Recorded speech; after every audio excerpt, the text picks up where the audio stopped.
I'm Simon Rafe and welcome to Brown Bag Bible Study, the Bible study that you can do in your lunch break. Now this is an introduction to Scripture. It'll give you some basic information that you might not be familiar with, and it will encourage you to read the Bible. But most importantly, it's presented in bite-sized pieces, perfect to fit in with today's busy lifestyles. Now every week, I'll be concentrating on a small part of Scripture, either one of the 73 books of the Bible or a group of related books, and I'll bring you some interesting facts and information to help you understand it. I'll also be including links to further reading, articles, books, and so forth that'll help you learn to love sacred Scripture even more. This week, the Epistle of St. James. Now there is some debate about which James this epistle was written by. It was a very common name, and there are many figures in the early Christian history that scholars have felt may have written the letter. However, the most commonly accepted view is that it was written by James, the brother of the Lord and leader of the church in Jerusalem.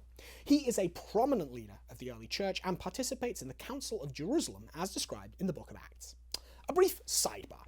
Being described as the brother of the Lord should not, as many Protestants do, be taken to suggest that he was a son of Mary or that Mary was not perpetually virgin. Now, this is a discussion tangential to the study of this epistle, but here is as good a place as any to at least point you in the direction of resources to understand and answer these issues. In the additional reading for this episode are a few links to get you started in addressing the Jesus' brothers controversy. Now, the main reason for not wanting to get bogged down in that controversy is because there is a much better controversy to get entangled with when it comes to the letter of St. James.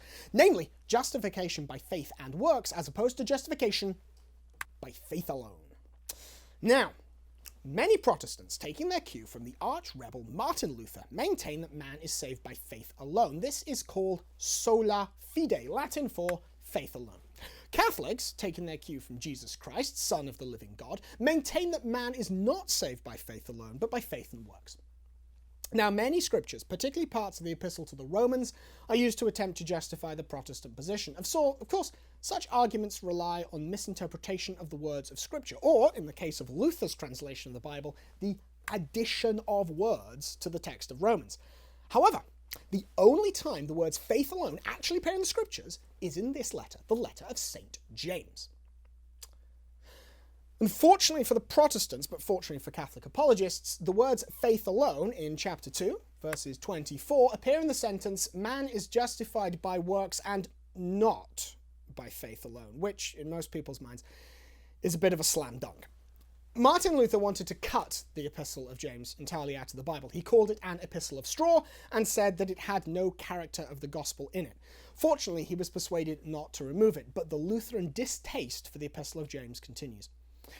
Obviously, therefore, the Epistle of James is a solid apologetic tool, but to look at it merely as a method of defeating a specific heresy neglects the beauty and power of the text.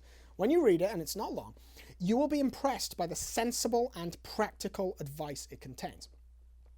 Some scholars feel this general letter was written by St. James as a form of wisdom literature, containing good advice specifically tailored to the Christian experience and for Christians living in harmony with each other. James was the moderate leader of the Judaizers party, and while he did not advocate the more extreme positions of some of this group, he does give greater emphasis to a purity of living and conduct than some of those in the antinomian faction. Take some time to read the Epistle of James and take its practical advice to heart. It's much like a sermon and can best be received in that frame of mind. Do take a look at the additional reading. As well as information about St. James and his epistle, there are apologetics resources to address the heresy of sola fide, as well as the questions arising from James's title of Brother of the Lord. Next week, the next of the Catholic epistles, a letter written by a pope, the first letter of St. Peter. Until then, I'm Simon Rafe, and God bless.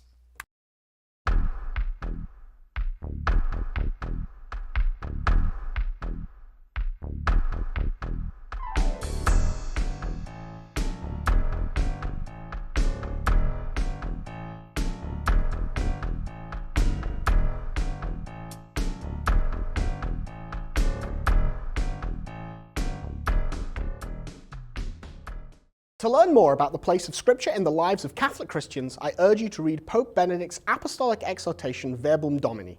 The Pope encourages all Catholics to read, learn, and love Scripture and to understand its relation to the Church.